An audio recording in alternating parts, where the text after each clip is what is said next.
Hello, this is Dan Hennen along with Greg, Catherine, and Sophia. Today is April 22nd, and we've got an update for the Crowley case relating to the phone records. Now, the phone records we've gotten via a FOIA request in the past, and that has all helped, and that's been very interesting. But the new thing that has come to light is when looking at David Crowley's personal account that he had, his cell phone account. And we need to remember that Anjum Alam had been paying for David Crowley's phone number, but in October of 2014, due to some rifts, Anjum Alam canceled the number, so David went out and got his own, created a brand new account. And so what we've got here, what Catherine and Sophia have discovered along with Greg's help, is the fact that after the bodies were discovered, is that the warrants were issued, the search warrants to go into the cell phone, AT&T cell phone records for David Crowley, and at that point his account was in a suspend mode, suspended because of the bodies were dead. Now recently we have activity on that account that it was never shut down or never closed. And what we've got on the screenshot here is that as of this day, I mean, we're talking April of 2019, that David Crowley's account is still active. That cell phone account is still active. I don't know what cell phone number, for instance, or what 10-digit cell phone number is being used, because I do believe, Sophia, you can help me out, but they can recycle the numbers if they're not used for a while. They can reissue them to someone else. But the account number itself would not be something that would be recycled. And in fact, when we pull it up, it still shows that David Crowley's name is on that account. And it's currently being paid on a monthly basis. So, yes, what can you say about that, Sophia?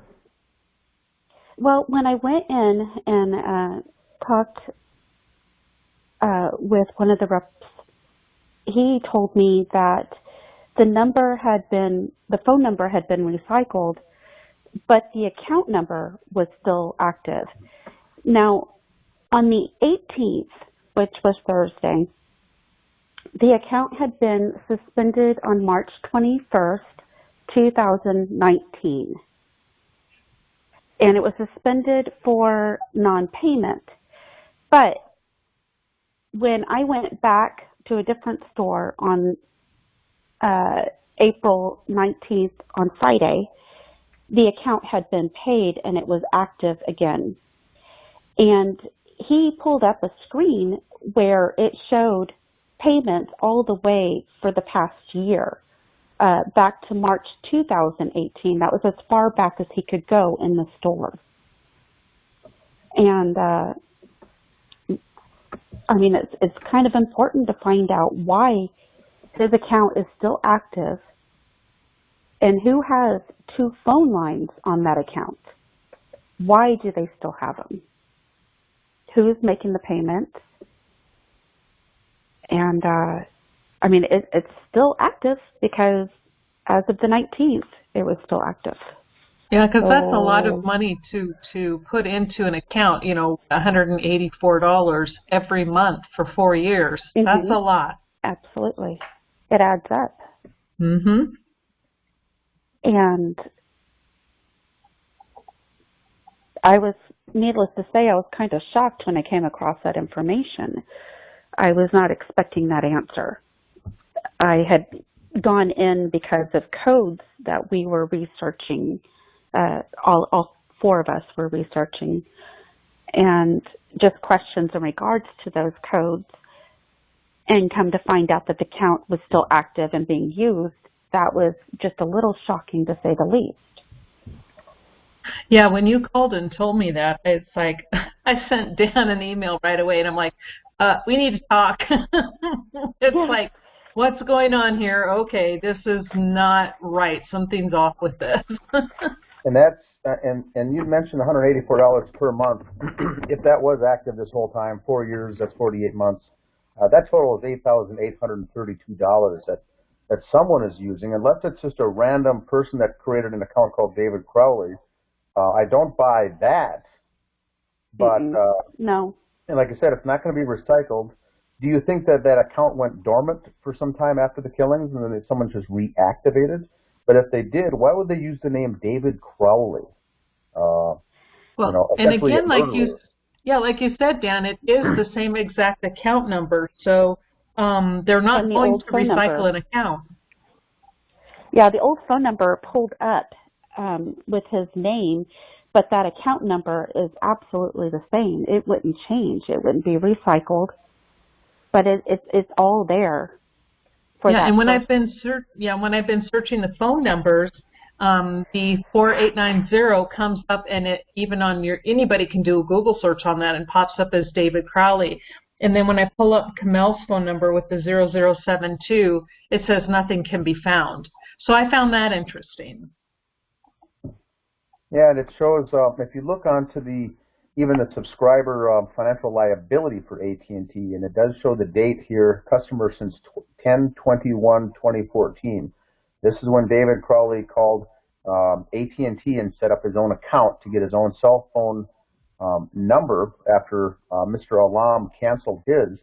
And so at the end of October, less than 2 months, roughly 2 months around allegedly the deaths, he did get his brand new account set up, assigned a new account number, and was paying the bills and everything else. And then after the bodies were found, you would think that that account would go dormant, and as part of the, I don't know if you'd call it, as part of the estate, for instance, would be shut down. Who's ever handling the account, the estate would be shutting down these accounts. And it does look like a couple months ago, whoever was doing it had forgotten to pay a month or two. And I think sometimes it takes maybe 3 months for it to actually get suspended or shut off. And so someone skipped a couple months, and now they paid it again. So it is actually, this is what we're talking about is a current cell phone account with two, Sophia, was it two lines connected to this? Yes, sir. Okay, so that would be, if we're talking, $90 an account, two accounts, $180 bill every single month, that's $8,000. Who's paying that bill? Who's using it? And why in God's name is David Crowley's name on that account? Yeah, and Sophia, didn't you find the account was actually in something called David T. Crowley, LLC? That's what the gentleman at the store told me. And I don't see it on the screen, the shots that I was able to get, the two photos. I don't have the actual page that shows that, though.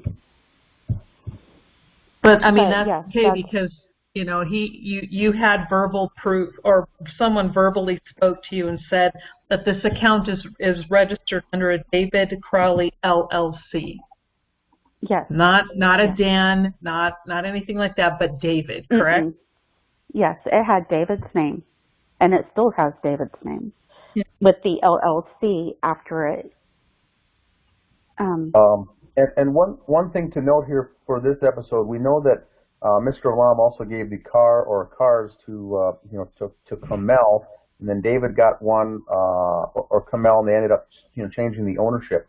So at the time of death, I think both of those cars were still in Kamel's name officially, with titles in the state of Minnesota, and that one car then stayed, I guess, allegedly with Dan Crowley Sr. So he went through the effort to change the title and the insurance over to his own name there with that one car, but some may assume that this is Dan Sr. may have taken over this account, or Dan Jr., David's brother or his father, but you would think the first thing you'd want to do is either shut the account down altogether, because those two individuals already had their own cell phone service and cell phone accounts. They wouldn't have a need to be piggybacking off David's, but even if you did keep it, I would guess that you'd want the name changed off of David's, but... Yeah, I mean, because legally, I'm not sure they can actually keep an account open in someone else's name. I mean, that then becomes, a tax liability. And so, And to be able it's to crazy. get the lines, well, to be able to do any type of work on that account, whether it's to get a different phone or to call in with concerns, you need a passcode.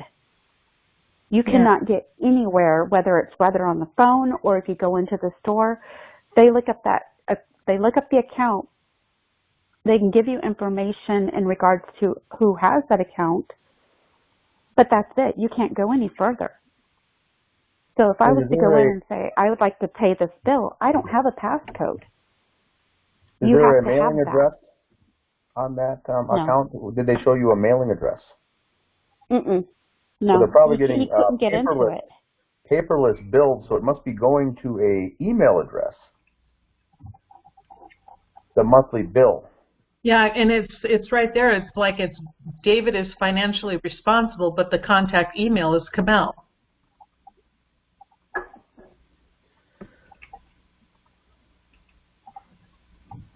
Well, it's certainly an interesting thing, and I'm glad we're getting this out there because, like once we said again, that it doesn't matter what the phone number is; it's the account has been active since David set it up in October of 2014. It's gone through a couple of times. It seems that it has been suspended, but the account is still there, and it's currently, as of today, in an active status, generating a monthly bill that someone is paying. And so that's the question, I think, and once we get this video out there, if anyone in this background or in this industry could, comment below, because I can't think of a situation where you'd still be wanting to use that phone or use that line, or that account, I should say. Yep, I agree. Greg, what do you have any thoughts, Greg, on why an account would be in the name of David Crowley? Under the business name David Crowley LLC? No, it doesn't make sense. No. Yeah. And it would be interesting to see who's actually paying that bill. So if you know of anything, please leave your comment below, because that's an expensive bill with two lines beneath it. And wow, I don't know, but hopefully we'll trigger something that someone could comment below. And just so everybody knows, Sophia and I are going through the phone records with a fine-tooth comb, and we will have some extremely interesting information for you regarding that as well in the near future. Yeah, that'll be interesting to get out, because those phone records came out, and some of those files, those PDF files, are quite large, and we've been putting together some of these spreadsheets and finding some very interesting things. So that'll be coming out once that gets wrapped up. But we wanted to get this information out there right away with this account number, because this is odd, because this is an ongoing account that is live, active, and being paid for by someone to this day on a monthly basis. Yeah, a dead family's cell phone account is open 4 years later, and yeah, still active and still being paid. There's something wrong there. Yeah, absolutely. That was not the response I was expecting to get when I went in. No, at all. I mean, and this has been turned off.